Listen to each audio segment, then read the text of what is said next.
Êxodo capítulo 3,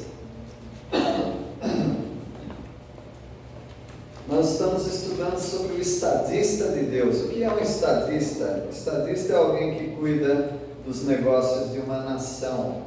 Necessariamente não um presidente da república, às vezes é um embaixador, às vezes é um articulador das coisas do governo, mas é alguém que se dá muito bem representando uma nação. Então, o estadista não é alguém como eu e você, que cuidamos de uma casa, de uma igreja, de uma empresa, de uma escola, que talvez é o máximo que a gente chega, né? Talvez um prefeito até, uma cidade. Mas um estadista é alguém bem maior do que isso, é alguém que lida com uma nação, um conjunto, ou seja, são pessoas que lidam com algo muito grande, não apenas um departamento, alguma coisa, mas uma nação mesmo, um país. O estadista precisa ter algumas qualidades. Ele tem que ter uma visão a longo prazo. Ele precisa olhar adiante 5, 10 anos para ver como ele pode ajudar o seu povo, a sua nação. O estadista também precisa ter habilidade de negociação. Às vezes ele tem que negociar com alguém que ele não concorda com o sistema de governo, não concorda com várias coisas, mas é lá onde tem alimento que eu preciso para o meu país. Para o meu país não passar fome. Então, ele faz negociações com quem ele não gosta, com quem ele manteria uma situação normal, manteria distância. O estadista também precisa ser alguém de integridade e uma moral elevada, para que as pessoas acreditem que ele quer o bem das pessoas, né? E o estadista precisa ter empatia, precisa sentir o que o sofredor sente, porque se ele vai representar uma nação, ele precisa saber o que o povo dele passa, e é alguém que precisa ter uma compreensão social, uma compreensão da sociedade, não olhar só para a família dele, para os negócios dele, mas olhar para um povo todo. E um estadista é alguém que precisa ter coragem política, porque ele lida com assuntos políticos e ele precisa, às vezes, falar algo, fazer algo que vai contra os desejos do seu próprio povo, mas ele, como ele tem uma visão a longo prazo e conhece, ele sabe que no momento é necessário. Então a gente não está aqui para falar de política, né? Estadista, mas de Moisés. Moisés era um estadista, ele tinha todas essas qualidades e ele exerceu muito bem com a sabedoria que Deus lhe deu. Mas saibam que quando ele foi levantado para ser um estadista, alguém cuidar de uma nação, ele surgiu num momento de muita fraqueza, quando ele estava em Midian, no norte da Arábia. Ele estava humilhado, ele era um fugitivo de Faraó e do Egito por ter matado um egípcio. Ele nem era bem aceito pelo povo, porque o povo achava que ele era muito entrão, porque ele já havia matado um egípcio e quando 2 hebreus estavam brigando, ele foi lá também tentar resolver, e aí alguém já lançou na cara dele: quer me matar igual você fez com o egípcio? Então ele fugiu. Ele conheceu uma moça também numa confusão, porque estavam mexendo com as moças e ele, sempre defensor, né? Ele foi resolver essa questão. Mas tudo bem, ganhou uma esposa, né? A Zípora. Ele foi enviado pelo próprio Deus para ser esse estadista, esse libertador, esse representante da nação de Israel. E por fim, a partir do versículo 16, ele foi escolhido para trabalhar pelo povo, não por ele. Porque a vida dele já estava destroçada, ele perdeu o seu lugar no palácio, ele já tinha perdido o seu lugar entre o povo dele, ele foi chamado por Deus para cuidar desse povo. E é assim que nós, mesmo não sendo estadistas, muitas vezes temos que deixar dos nossos interesses para cuidar dos interesses de pessoas que precisam caminhar em alguma jornada. Às vezes é a sua família. Um pai de família cansado do trabalho jamais deveria pensar: agora eu vou curtir um pouquinho, um tempo aí, tomar algumas coisas com os amigos, porque afinal de contas eu trabalhei o dia inteiro. Uma dona de casa trabalhou também o dia inteiro, e aí chega o marido, né? Ela precisa dar atenção para o marido. O marido, o pai de família, precisa dar atenção para a família. E a minha vida, aonde vai? Ela ficou lá atrás quando você resolveu casar.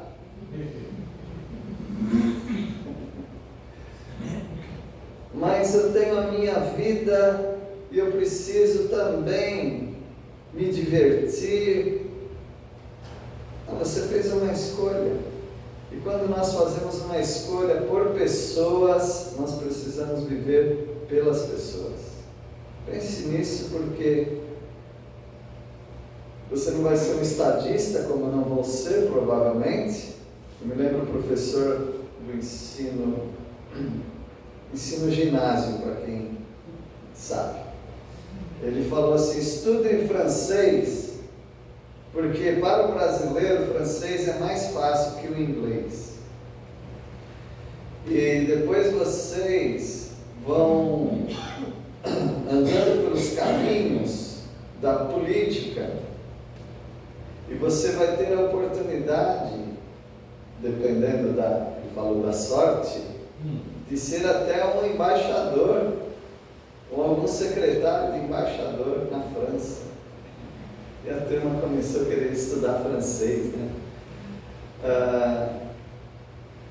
As pessoas que vão se preparar, como Moisés se preparou, essas pessoas precisam esquecer de si próprias, senão ele não faz nada, ele não consegue nada. E ainda mais sendo enviado por Deus, aí ele já sabe: a minha vida acabou mesmo. A minha vida se encontra nos planos de Deus. Assim é um discípulo de Cristo Jesus. A sua vida acabou.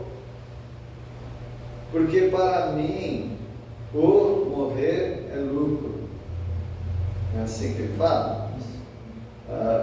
Morrer para esse mundo. Mas ele Paulo, né, precisava viver aqui na carne ainda por causa da igreja. Porque ele vivia para isso. O Senhor Jesus também já nos alertou que para ser um discípulo dele, aquele que quiser ganhar a vida tem que fazer o quê? Vai ter que perder. Para você ganhar de Cristo, encontrar-se dentro da vontade de Deus, você precisa se perder.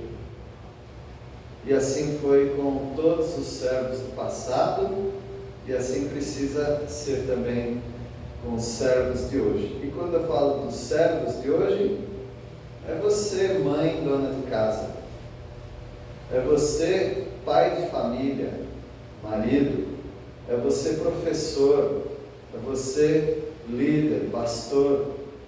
Então, se nós quisermos ser como Moisés, e devemos ser como Moisés, nós precisamos deixar de nós mesmos.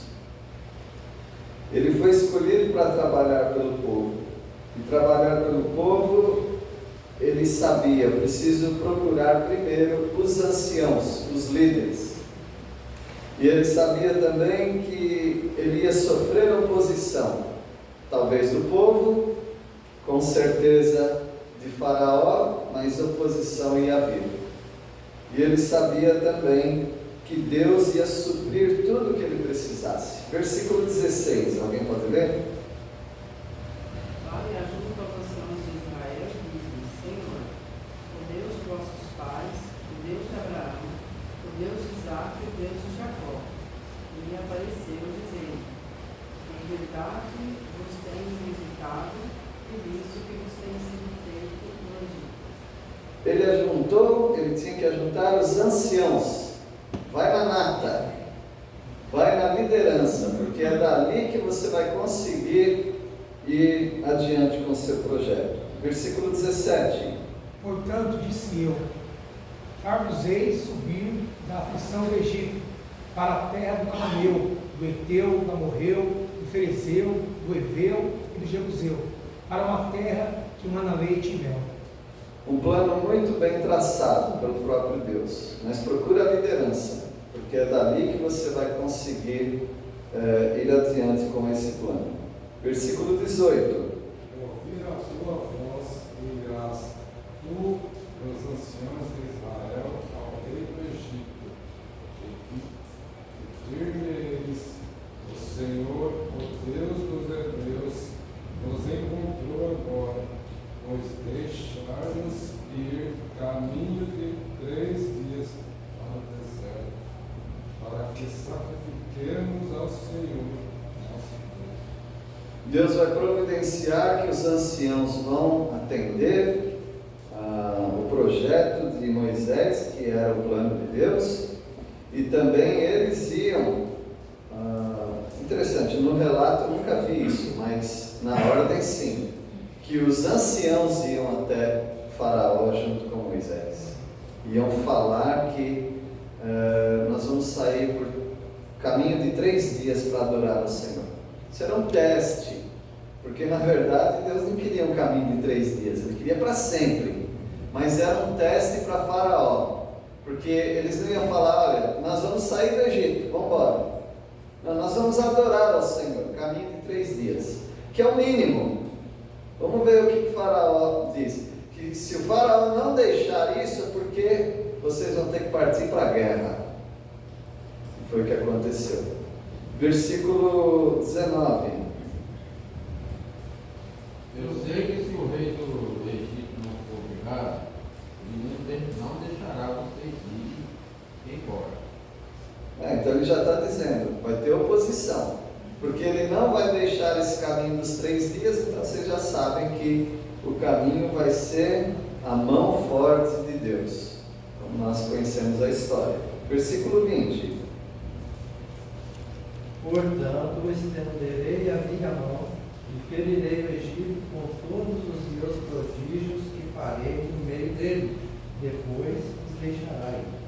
Deus já está prometendo que vai dar os recursos necessários para que a obra seja completada. Assim também, Deus vai te dar todos os recursos para fazer o que Ele mandou você fazer. É cuidar do seu lar? Ele vai dar recursos. É dirigir algumas pessoas num trabalho, numa obra, no ministério? Deus vai dar os recursos também. Versículo 21.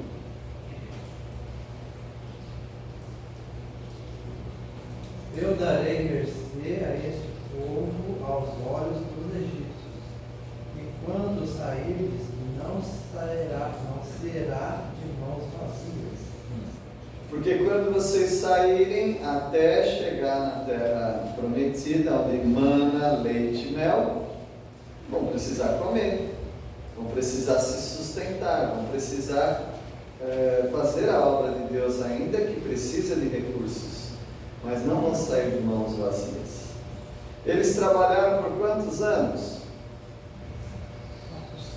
420 anos, ou 430. Eles trabalharam por mais de 400 anos. Quanto que dá isso em salário? Então eles precisam desse salário. Então a gente pode dizer que o povo de Israel trabalhou sem salário. É mais ou menos verdade.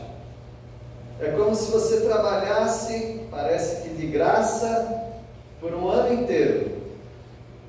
Mas no dia 31 de dezembro você ganha o salário de todo o ano. Então foi isso que aconteceu. Eles ganharam todo o salário deles.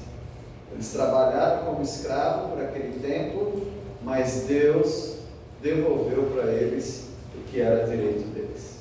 Deus é bom, né? Deus é muito bom. Versículo 22. Cada mulher pedirá à sua vizinha e à sua hóspeda joias de prata, joias de ouro e vestimentas, as quais poreis sobre vossos filhos e sobre vossas filhas, e despojareis os egípcios. As mulheres precisam de joias para dar na obra de Deus.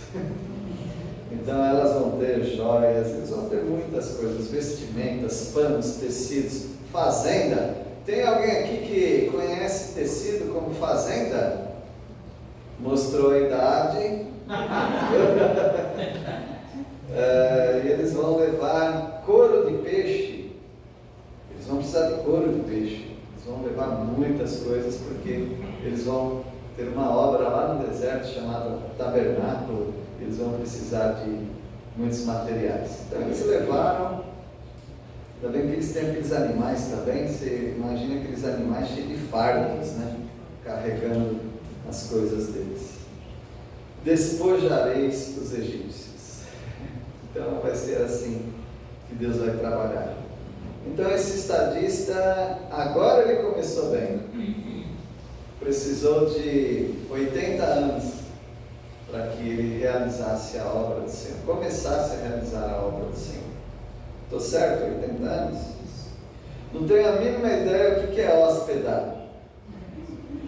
Joãozinho, você que tem uma Bíblia aí explicativa, versículo 22. Está filmando aqui a Bíblia. Ah, tá bom. Não tem. Tá bom. Ah, sim, estava aí, né? Alguém tem? A Daisy? Aqui fala que se a israelita estiver morando na casa da egípcia. Certo. É isso aí, sua hóspeda. Eu ia dizer sua anfitriã, mas ao contrário. Deus abençoe os irmãos. Bem, vamos orar. E a nossa oração já é pela Assembleia. Nosso Deus, agradecemos por tudo que o Senhor tem realizado nas nossas vidas. Nós queremos ser tão úteis quanto Moisés foi. Certamente em escala menor, nós queremos abençoar a nossa família, a nossa igreja, a nossa escola, o nosso trabalho, a nossa vizinhança. Queremos, ó Pai, esquecer de nós mesmos para realizar a Tua obra. Dá-nos, ó Pai, o direcionamento, dá-nos os recursos e dá-nos coragem. Nós oramos em nome de Jesus. Amém.